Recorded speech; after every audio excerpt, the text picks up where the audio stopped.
Now, when you see Hybrid Max, you're thinking max hybrid range, probably, right? Not max performance. Well, Toyota wants you to reimagine when you look at hybrid what it's actually capable of. So what we're looking at today is the future of the hybrid systems. First, we saw the Hybrid Maxes and the Tundras, and now we're starting to see them in sedans, which brings the question, what even is a Toyota Crown? Is it a sedan? Is it a semi-hatch? What even is this car? So now that I've had time to really kind of sit in and take a deep dive in this vehicle, I'm very, very excited to talk about the Platinum trim Crown. So with this power plant, you're looking at a 2.4 liter twin turbo hybrid, which you're thinking, why do you need that much power out of a hybrid? Well, for people who like thrill, people who like performance, this is your car. It makes, between the electric motor and the turbocharged system, 340 horsepower. In something like this, that gets 30 miles to the gallon in mixed driving, 29 city, 32 highway, it's an animal. Nice beefy tires and wheels. Definitely a nice summer tires, what they paired on this from the factory. Nice little Michelin tires. And of course, with a Platinum trim, you're not going to be shorted in the feature department. It's got any and everything. But the biggest thing people have questions about is this power plant. What has brought on this huge change and even reintroducing this vehicle to the marketplace? Well, Toyota wants, as they've historically said, they want a vehicle for literally anybody. You know, if you like luxury and you want a little bit of performance, you get that in the Platinum. If you want something that's luxurious but better on fuel economy, you don't have to go to the Hybrid Max to get the features. Just go to the Limited and you'll still get the 2.5 liter hybrid system, which you find in the Camry, the RAV4. Very commonly, even the Sienna, the Venza, they all use that reliable, bulletproof drivetrain that's getting phenomenal fuel mileage. And even with the power that this makes, it still is making pretty decent gas mileage for 340 horsepower. And again, being a Platinum, you're never going to be shorted in the feature department. It's nice that you have the power seat adjustment here for the passenger side, raises and lowers. A nice update to the wireless phone charger. So instead of actually having a mat, it's a nice little sleeve that kind of puts your phone right here. You kind of let it sit in here and relax, and even has little toggles. So if you have a bigger phone, it fits in there pretty comfortably. You have a nice split compartment here, so if you have other devices and cup holders, you can kind of put everything right here. A nice unique shifter. This kind of is remnant of the Prius shifter. Pretty easy to kind of navigate. You can adjust the different drive modes. Your parking brake's electronic, and it's got a nice hold function for city driving, so your foot's not buried on the brake and you have to navigate all of that. What's nice too is you actually have a panoramic view monitor and a parking assist, which we'll go over here in a few minutes. Of course, standard features of comfort, dual climate zone control, heated and ventilated seats. Hazards are here, heated mirrors, defrosters all the way around. A really, really nice panoramic sunroof, which obviously is a nice added touch. Obviously, if you've got people that want to ride and look outside, you have that.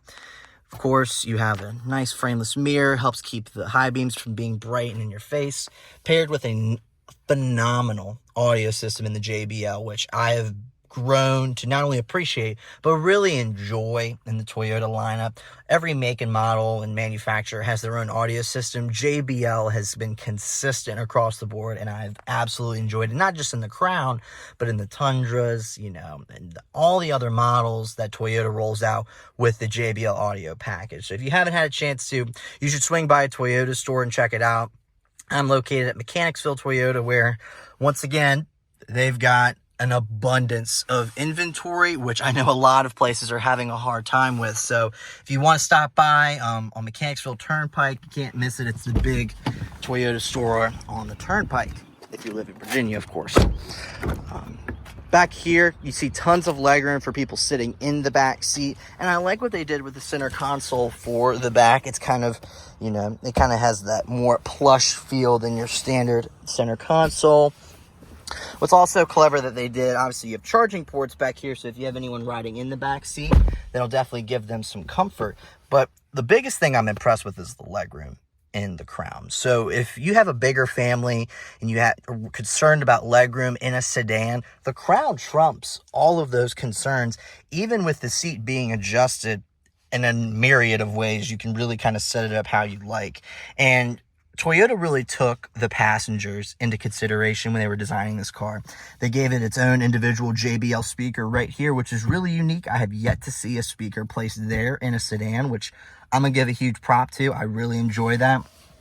And what's nice too, right next to your window control, you have your heated seat. So if you're not paying attention, you may cut on your heated seat when you're trying to roll the wind down on a nice sunny day. So just kind of keep that in mind when you're kind of sitting in the passenger seat of these vehicles. Just kind of keep tabs on where the buttons are. Most people should know where it is, but it is definitely important to let people know that that's sitting there. What's also nice too is these seats actually fold flat. So if you need more room, you want to know what's sitting in the back seat, it's nice to kind of have that adjustability. And if you have car seats in your life, meaning you have multiple kids, Toyota was really, really considerate.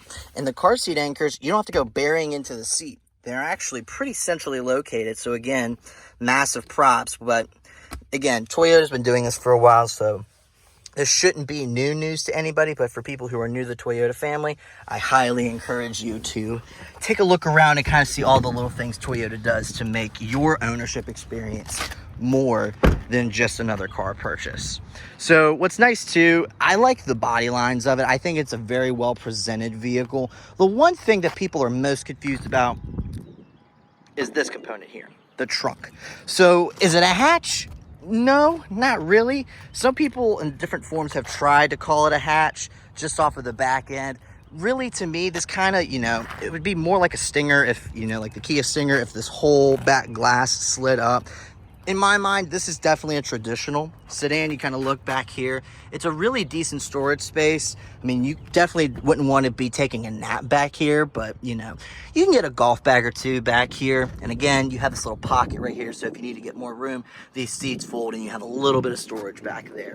Easy way to do is to pull this little tab here, and there's also shoulder straps that you can pull as well. Again, the presentation for the car, as far as the body lines, the features, all of that is not to be surprised when you're looking at a $53,000, $54,000 car. But what's the performance like? And weirdly, you're greeted by the same startup that you would in a traditional hybrid, silent, and then the engine kind of kicks on to kind of help get everything going. As far as some of the other buttons to kind of look at over here, you can kind of cycle through your odometer and trip everything here. Memory seats, of course, smart headlights and high beams. You have a defroster right over there. And then, of course, you have paddle shifters. So if you want a more engaged driving experience, you can definitely do that. What's also nice, too, and I'm an advocate for it for sure, is, making the driving experience your own. So you actually have several different drive modes, ranging from an economy function to help you get better fuel mileage. Being that it is the Platinum, you actually have an adjustable suspension, so when you're driving in comfort, it feels much more like, you're riding in something like an E-Class or like the 5 Series BMW. It's definitely going to be a plush ride. And as you climb through, you can find you're in the normal drive function. Sport opens up the turbo a little bit more stiff suspension, and then Sport Plus is going to be your most dialed in performance function of the vehicle. So the big thing to kind of keep in mind too is, at the end of the day, this is a hybrid. And people forget that with a hybrid, you can get phenomenal performance out of it, to the point where even on the shifter, there's even a manual function. So if you're in the sport function, it holds the manual function for you once you engage it. So you can actually go through and shift your gears however you need to kind of get that movement that you're looking for in a vehicle. I'm gonna go ahead and turn this fan on in here, man. It is toasty woasty in here. At any rate, over here, of course, you have a nice big display over here supporting wireless Apple CarPlay and Android Auto, which I'm a huge fan of course. And what's nice too, when you put it in reverse, you have a nice 360-degree camera view of everything. So you have the forward-facing bird's eye view here, the backup camera here, and what's nice is as you turn the wheel, you'll see these little yellow lines kind of showing you where the vehicle will be as you're backing in and out of a space. And for parking, Just press P, puts it right in park for you. Takes the guesswork out of trying to navigate what's going on with your car. So we're kind of messing around with this temperature right over here. Get the AC going, which day like today, it's 73 degrees. It's starting to finally get that spring weather, I guess. Overall, it's a really nice interior. The driver's seat definitely has a cockpit kind of feel to it. What I do like too with the driver's seat is you do have that active lumbar adjustment. The one thing I wish that they did was the power lumbar support on the passenger side. But again, you know, I'll take this. This is more than enough. I like that you do have the adjustability for the passenger there to kind of make the drive unique for the driver as well as the passenger. Electronic steering column, fully adjustable and telescopic, so you can raise it, lower it, push it in and out, kind of make it however you want. And the power it puts down is really impressive. I don't have a mount, so I can't necessarily take it for a drive now.